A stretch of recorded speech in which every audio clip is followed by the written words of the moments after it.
إذا رحت فد يوم تشتري ملابس وفجأة عجبك شي، لا رأسا تنبهر وتتفاجأ وتبين عجبك، لأن صاحب المحل بكل بساطة راح يستغلك وراح يغليه ويبيع لك بالسعر اللي يريده.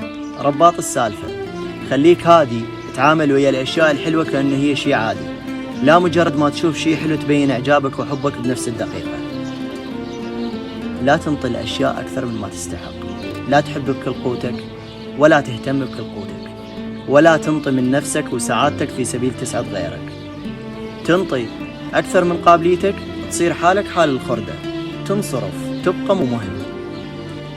معادلة بسيطة، إذا ظليت تمشي ورا هذا راح تصير حالك حال الحيوان، يجيبوك منه ويردوك منه. إذا تحكمت بهذا أنت اللي راح تقود الجميع، فلازم تختار بين الاثنين.